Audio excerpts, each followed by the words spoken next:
Hello everyone, my name is Henry Ravenhall and I'm currently a postdoctoral fellow at the Free University of Berlin.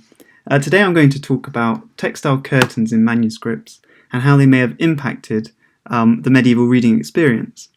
So I wrote my PhD thesis on the 13th century French manuscript, and it was in consulting the manuscript in the Bibliothèque Nationale de France that I realised it once contained textile manuscripts. I found very little scholarship on the phenomenon and practically nothing on vernacular manuscripts.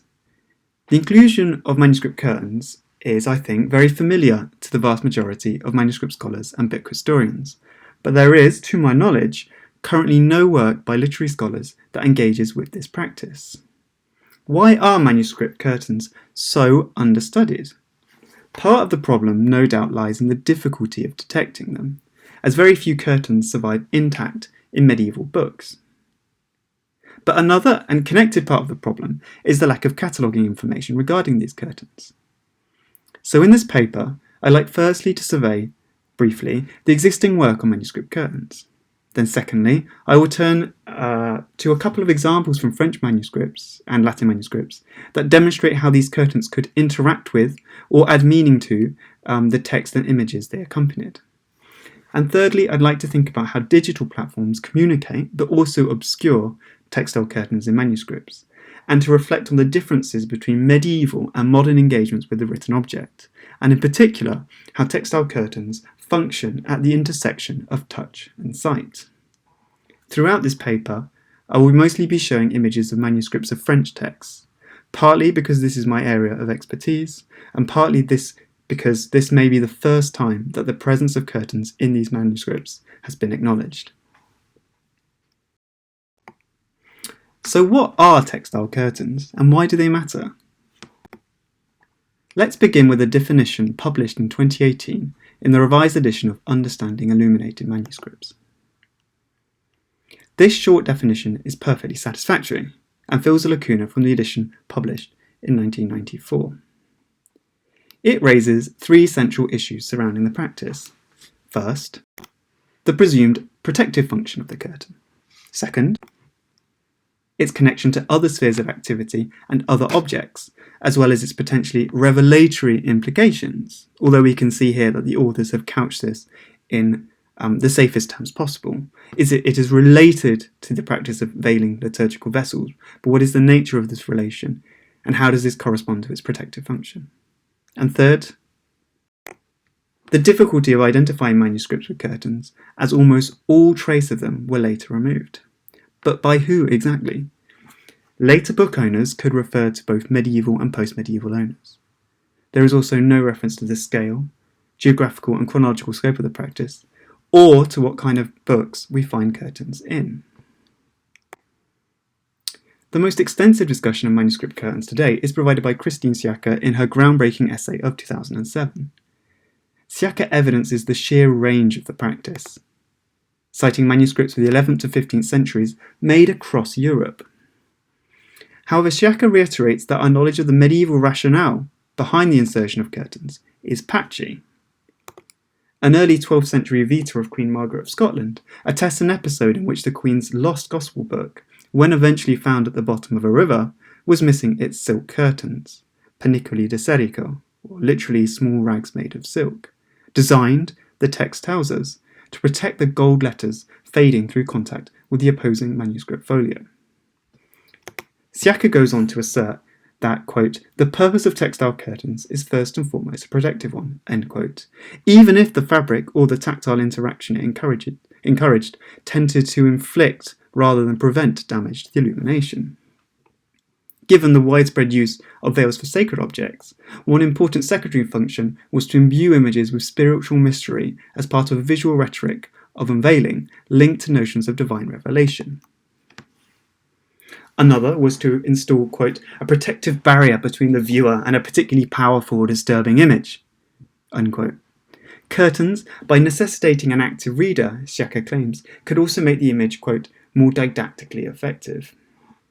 Although it must be said that this draws us into assumptions regarding the passivity of the reading/viewing experience with non-veiled manuscripts, which were still touched willfully by medieval hands.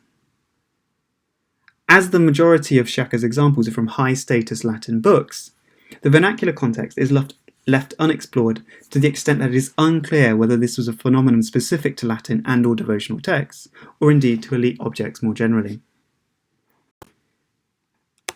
Catherine Rudy's work on the patterns of usage in medieval books also touches on manuscript curtains at several points.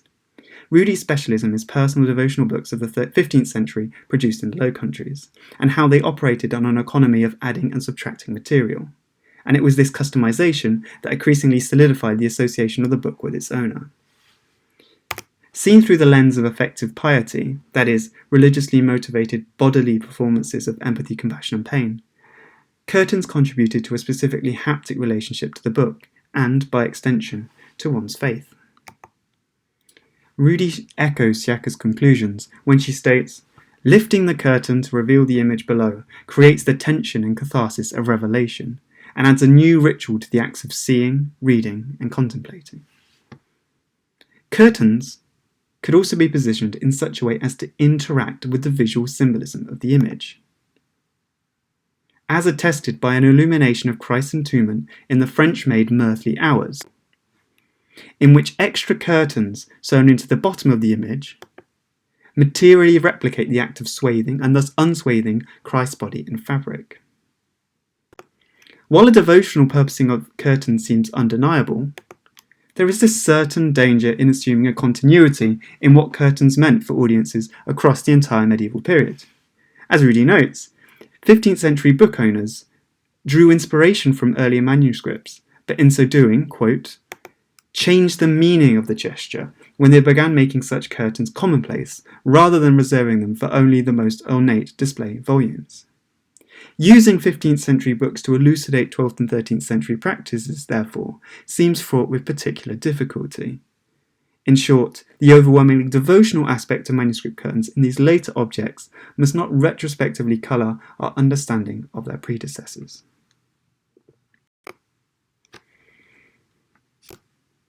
As I mentioned at the start of this paper, there is almost no work on textile curtains in vernacular manuscripts.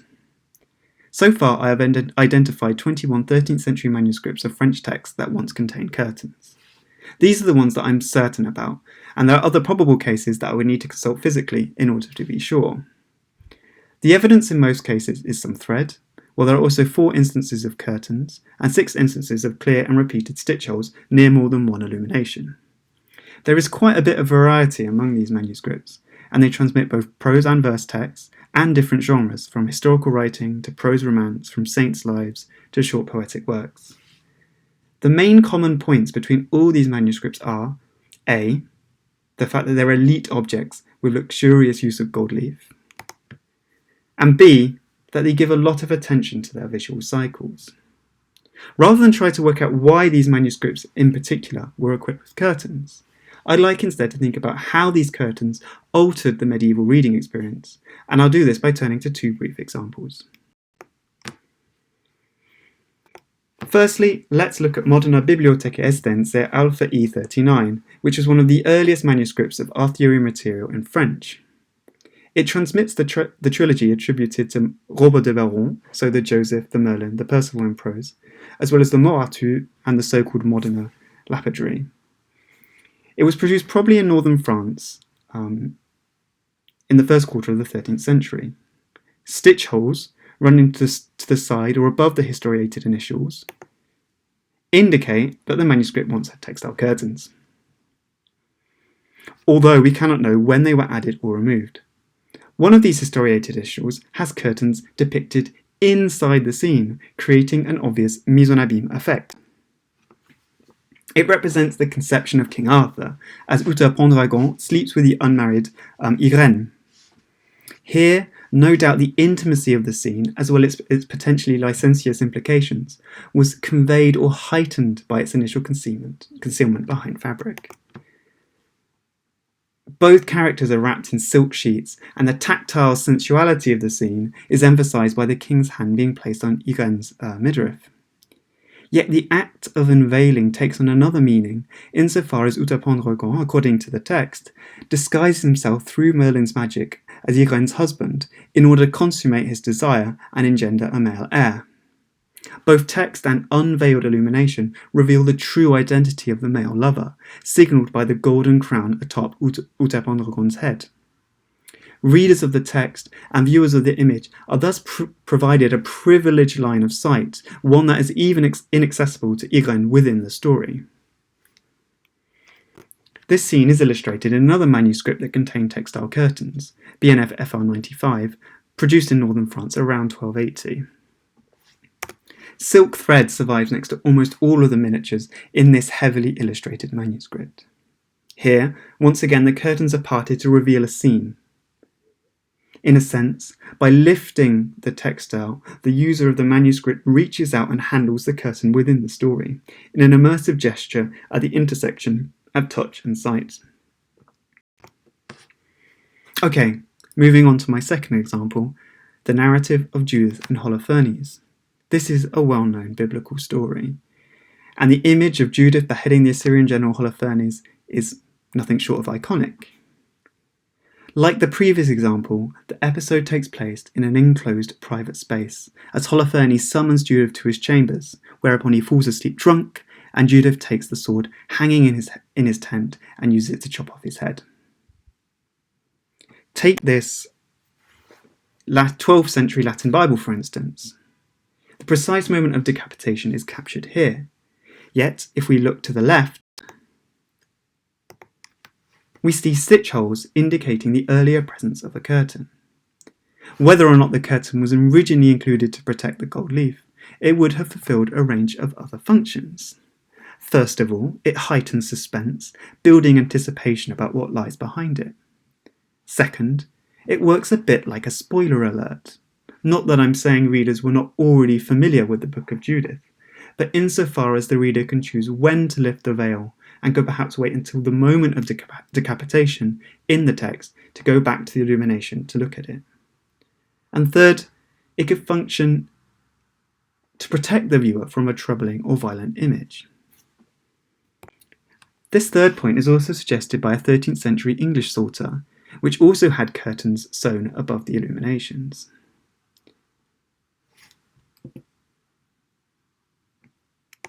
Here, the figure at the tip of the historiated D covers its eyes with a shield. And Holofernes' headless neck, is kind of censored out. The curtain quite literally shields the viewer from the violent image, with the self-shielding figure visible above the curtain operating like a kind of trigger warning. Of course, it's entirely possible that the trigger warning only made viewers more compelled to lift the curtain. In the final section of this paper, I'd like to explore the role of digital platforms in communicating, but also obscuring, this material feature of medieval manuscripts that I've shown to add layers to the reading experience.